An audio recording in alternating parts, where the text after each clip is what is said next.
Hello, Randy Rain here, and a while back I made some very nice magic wands out of some black walnut. You can see the video, there's links of course. Well, I took the scraps from there and I made some magic coin boxes. So what is a magic coin box? Well, let me show you what a magic coin box is. So I have a bunch of this black walnut that comes locally from Rainbow, Texas, actually. I bet you didn't know there's a place called Rainbow, Texas. Well, anyway, it's rough cut and I have to mill it down, and of course I don't have a planer or a joiner or anything like that. Cut a piece of plywood then on the table saw, and don't move the fence. And then you take a little brad gun and you nail on the piece of wood and then run it through again, and it's going to cut a nice flat side on that piece of wood.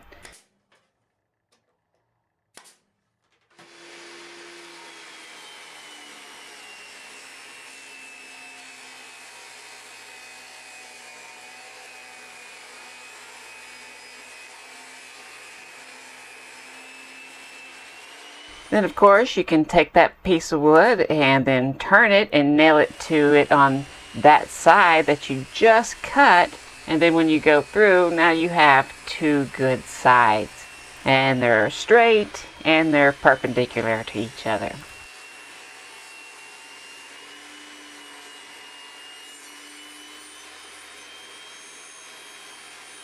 So like I said, this was locally sourced and I bought this on the side of the road.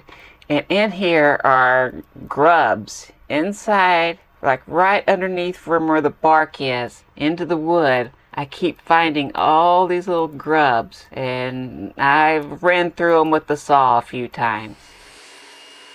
So once you have two perpendicular sides, you can then use it just like you would use a regular table saw and just mill it down until you have some good square stock.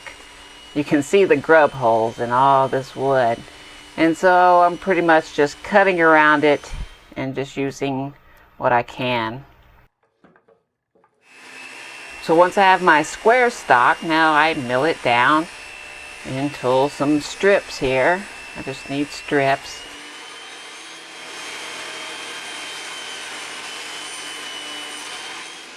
And then once I get my strips, I'm going to cut them into little blocks. And some of these little blocks have 45-degree angles on them. And that is going to be the top and the bottom of the little box. And I want them to be the same, so it's going to be all one piece for now. And then I'll split it in half later so that they'll match up. But to put them together, I start off and put all the little angled piece together on some tape, throw down some glue, and then tape it up. Then get it square along the corner and set it aside and let dry.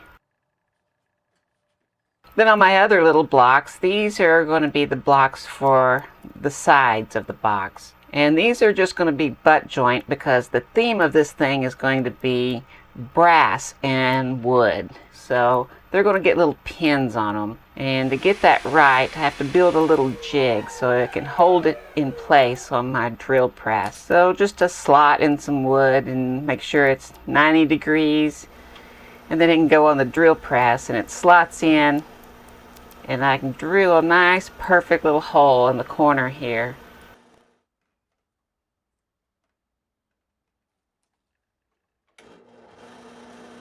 And that will be for a little brass rod later on.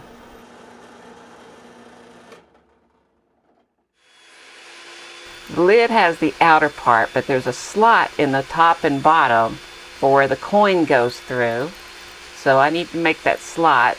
So I'm just going to fill in the inner section of my top and bottom pieces with just some little blocks. I'm not going to use wood glue here. I'm actually going to use epoxy, and it's just a clear 5-minute epoxy, but I mix in some black iron oxide, the powder, so I get this nice black epoxy.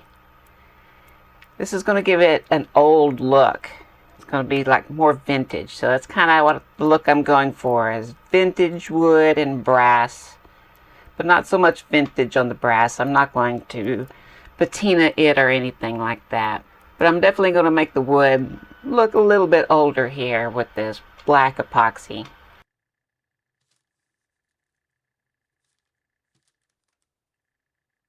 But I epoxy these two little blocks in, wedge them with some popsicle sticks so they'll stay in place, fill in all the gaps, and let it set aside and do the rest of them.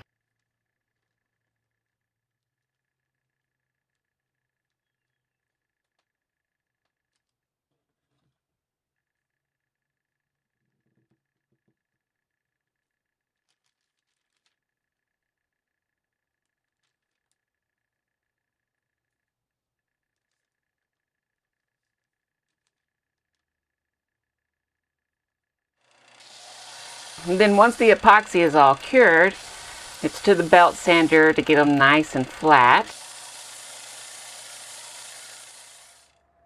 And then I've got a jig here that runs on my table fence. And I need to make a sacrificial piece of wood here and hold it down.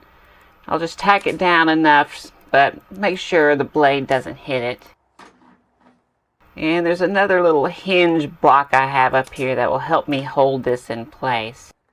And then I use my favorite thing in woodworking here is the double stick carpet tape. And you really do need the carpet tape. It's really the only stuff strong enough.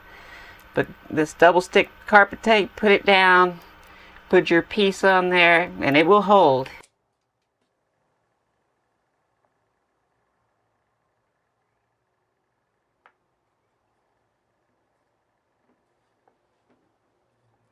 And then I took some painter's tape and just put it here on this part, on the drop off, because I need this part. I'm splitting this in half. This will be the top and the bottom. So the bottom will be fixed, but the top is a hinge lid.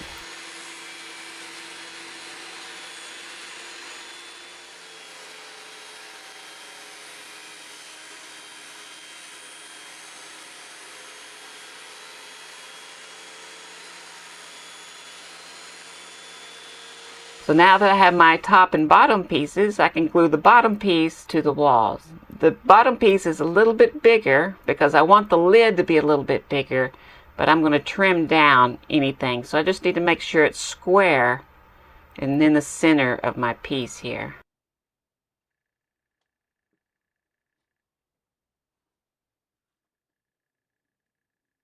And now I have some little brass rod that I cut into some pieces, and then I'll grind off the little burrs. Then I'm just using CA glue to fix them in place. And then with some snips, give them a little trim. And then it's to the belt sander to sand it all smooth and flush. It sands down the bottom piece flush to the walls, and it takes care of any of the little brass pieces.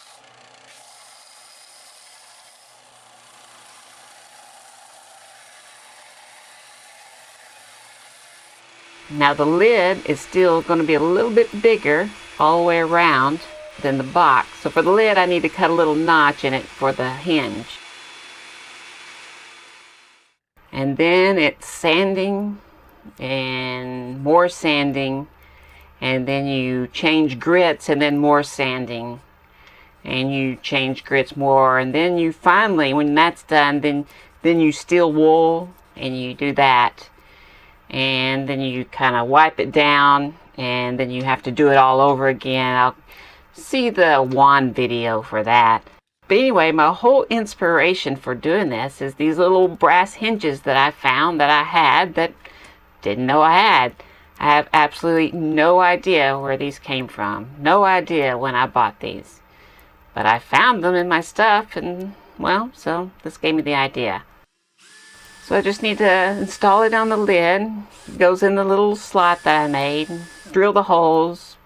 Drill one. Install the screw, drill the other, then install the screw to make sure you get it nice and straight.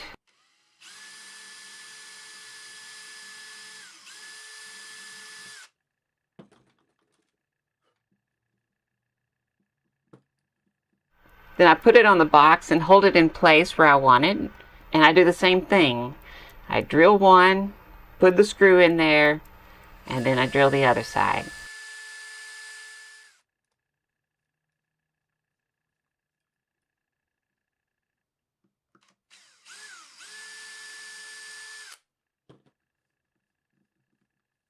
And then when that's done, I take it all apart. And the reason I do that is because I like to fill the holes with CA glue. But you don't fill them so it's plugged. You fill them and then you just use a toothpick to make sure it's not filled. So just the walls soak up the CA glue. And that's going to make them nice and crunchy and hard. So the screw holds a lot better and for a longer time. But once again, make sure you don't plug them up. So now it's just this stuff, this Howard feed and wax. To me, I think wood looks great. I don't think it needs any kind of colored stain or anything like that. And any kind of finish, when you're holding it, it wears off. And so just something that you can just keep putting on. Just a wood polish here is fine with me. And I love this stuff. I mean, just look at it immediately, how it changes. It goes from this dull to this rich color. And you just put a lot on there, let it soak up for a while, and then you wipe it off. And you do that a few times. And so now you can put the little hinges back. And they fit nice and snug when you try to screw them in there. One last thing here is I have these engine stamping things. I don't know, they were my dad's, and he was a mechanic for the National Guard, and you like stamped engine block numbers with this thing is the way I'm pretty sure. There's all the numbers and all the letters, and I got the R here, hold it under the torch, get it nice and hot, and then I just brand them with an R. Okay, so I didn't invent this trick. This is a very, very old trick. And I've seen it done many ways. I've seen it done with coins, and I've also seen it done with little balls that fall through. I've seen the inner piece that blocks the slots. I've seen that aluminum, and like I've seen it plexiglass, like clear plexiglass. Well, this is themed with the black walnut and brass. So I had to find some brass, and that's harder than you think. So you couldn't find it locally. So I had to order it. And it really is brass. And you can tell because if I take this magnet and I hold it on this piece of wood and I let it slide down the piece of wood, it goes down really, really fast. But if I do it the same angle on this brass, look how slow it goes. And that's because it's generating electrical current as it passes by. And then that creates a magnetic field. And it's kind of repelling it, so it slows it down. Or something like that. Anyway, to keep it from getting scratched up, I take some painter's tape and cover the sides. And then with a little sandpaper, scratch the ends off so it's nice. And then I changed the blade on my table saw that has a blade that's a lot more teeth on it. And I ran this thing through the table saw. Nice and slow. But it cut really well. Didn't get too hot. And so once I got a strip, now I got to cut it down to blocks, and I just use some wood to hold it down on my little jig here because it probably got a lot more hot this time. Then I 3D printed this template, which is just a square with rounded corners, and I made it with holes, so I screwed it down to a block of wood.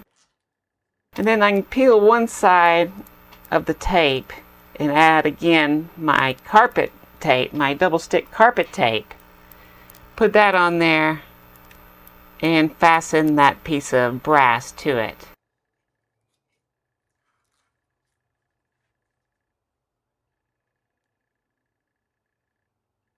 Now the brass is just a little bit bigger than my template. So now I can take it to the router and use a flush trimming bit and go around slowly, holding on to the thing really well, and flush trim it so that my piece of brass is now square with rounded corners.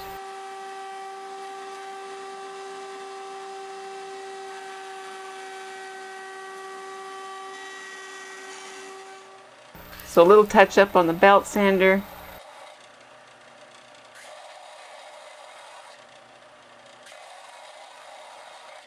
And then the rest is just polishing.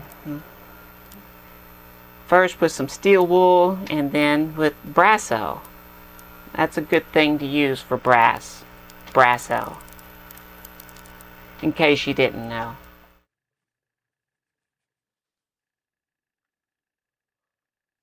So that's what is a magic coin box. The question now is, what does a magic coin box do? Well, if I open up the box, you can see that the slit allows a $50 to pass right through, just like that. But if I take that piece of brass and I place it there, now the brass can't get through. But if I do a little bit of magic, you can see there, but it slowly penetrates and falls right through. Watch, you'll see it again. And then it slowly penetrates right through, just like that. You can even look inside. See, there's the little brass plate. I'll put it back in. Watch, I'll do it this way. You can see it sideways. Watch. Hitting right there on the brass. But if it goes slowly, comes through just like that. Now open it up. You can see the little brass plate is still in there. And that's what a little magic coin box does. So now if you go to raincloudmagic.com, you can actually purchase these little magic coin boxes. As of recording this, there's also a couple of magic wands left. So if you want those, go check those out as well. Also leave a link in the description for the magic wands. Check that video out. That's really cool. Anyway, if you enjoyed this, I sure would appreciate a like. If you want to see more stuff like this, of course, hit the subscribe button. I want to thank these people right here. These are patrons. These are people helping me out, and they get special privileges, and they know the secret, or they're going to know the secret. Depends on when they've seen this video. But you can also learn the secret if you go buy it too as well, or become a patron, whichever. Anyway, I thank them very much. And so if you want to become a patron, go check out the link below. There are some perks. Anyway, thank you very much for watching. raincloudmagic.com